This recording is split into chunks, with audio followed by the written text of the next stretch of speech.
Pabalik-balik na po yung staff ko sa office ni Senator Peter Alan Cayetano para kumuha raw ng go signal nang sa gayon yung kanyang mga members ay ma-elect na sa committee ko. And all of them were saying we're more than happy and willing to sign, pero ayaw ni Senator Cayetano, Alan Cayetano. I don't know anong dahilan niya, bakit niya hostage yung pagiging members ng kanyang mga kasamahan sa committee ko. Hostage niya po yung mga LEDAC bills sa kanyang pagtanggi na bigyan ng go signal ang kanyang mga kasamahan sa minority para pumirma.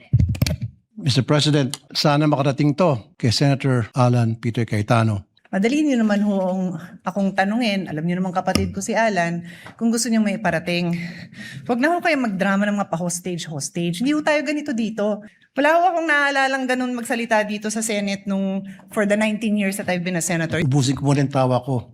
Never po ako nagdrama dito. Simula nung ako'y maging senador, never ever po ako nagdrama rito. Alam niyo po yan, alam na lahat ng tao rito. Sino ang nagdadrama? Tumingin muna kayo sa salamin bago kayo magsalita. Mr. President, point of order. Yes, Senator Raffy.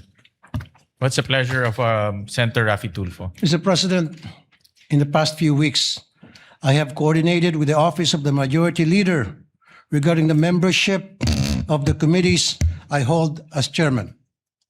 In fairness to the Majority Leader's office, they have extended all efforts to formalize the election of the members of the Committee on Public Services and Migrant Workers.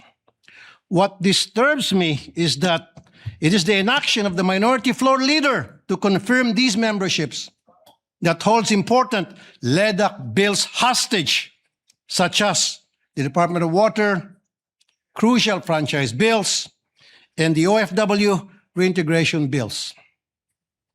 To my colleagues in the minority, maraming salamat po for your confirming your intent to join my committee.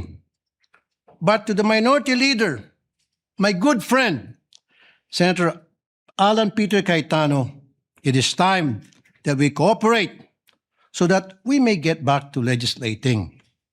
If you have time to go on FB Live, maybe you have time to confirm or give the go signal to your minority members. Kasi Mr. President, pabalik-balik na po yung staff ko sa office ni Senator Peter Alan Cayetano para kumuha raw ng go signal nang sa gayon yung kanyang mga members ay ma-elect na sa committee ko.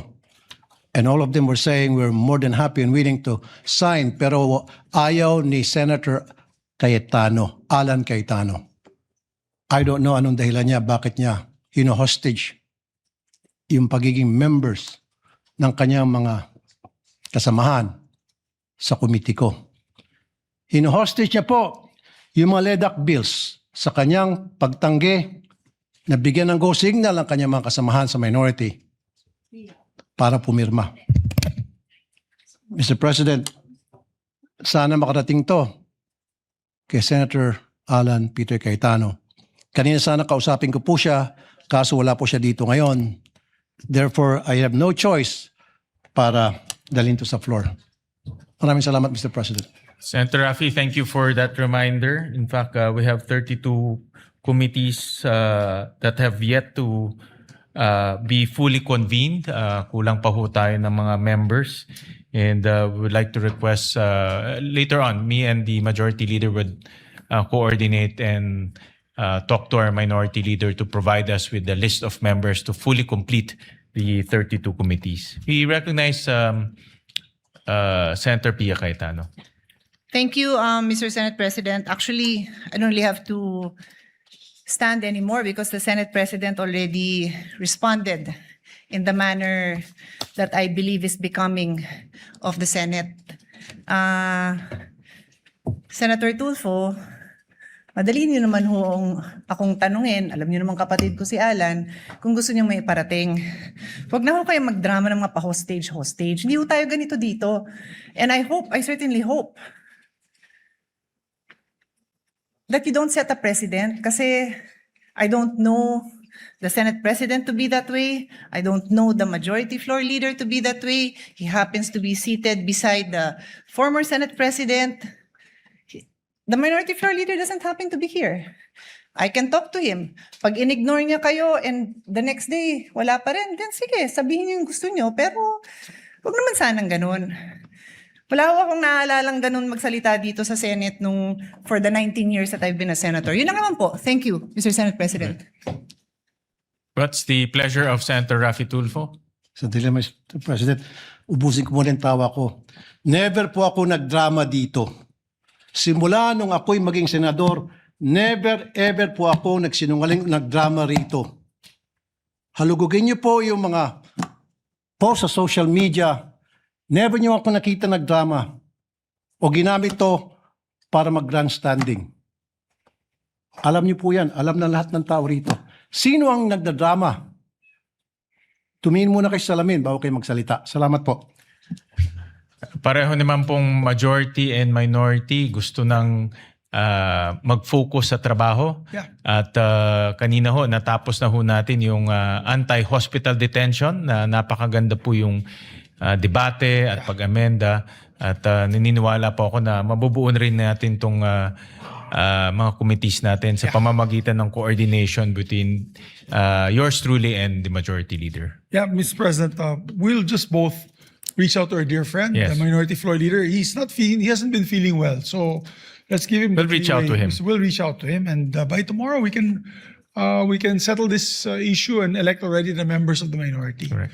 But at least I can guarantee and say that Senator Amy is on all those committees. As being Deputy Minority Floor Leader, she's in all those committees. At We just have to masipag ho elect yan the si other Senator members. Amy. Opo. So don't worry, Mr. President. We'll reach out to our dear Minority Floor Leader, and I'm sure by tomorrow we can settle this all, and we'll start electing members to be able to sign the committee reports. Yeah, We because- guarantee all our members, both in the majority and the Yes, minority. because we cannot sign the committee reports without completing the committee memberships, as well as the BICAM and the ratification without completing the membership. So it's really important that we should complete that Yes. as soon as possible. Absolutely, Mr. President. And finally, Mr. President, before we adjourn, just two administrative matters. Mr. President, following are some of the measures relating to PAC-SILIC initiative pending referrals to the order of business.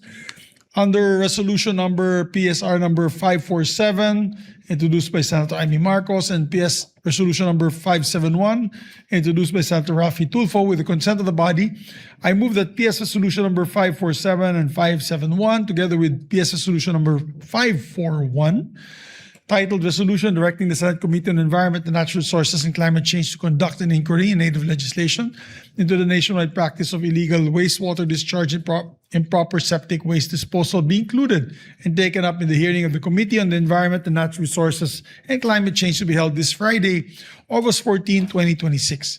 This is without prejudice to the referral to be made on all other measures in the proper time. I so move, Mr. President. Is there any objection? Hearing done, the motion of the majority leader is hereby approved. And in the like manner, Mr. President, in relation to PS Resolution number 588, titled Resolution Directing the Committee on Economic Affairs to conduct an inquiry in aid of legislation into the domestic steel industry, which is likewise pending referral of order of business. With the consent of the body, I move that the measure be included and taken up in the hearing of the Committee on Economic Affairs to be held this Thursday, August 13, 2026. This is likewise without prejudice to the referral to be made at the proper time. I so move, Mr. Is President. there any objection? Hearing done, the motion is approved.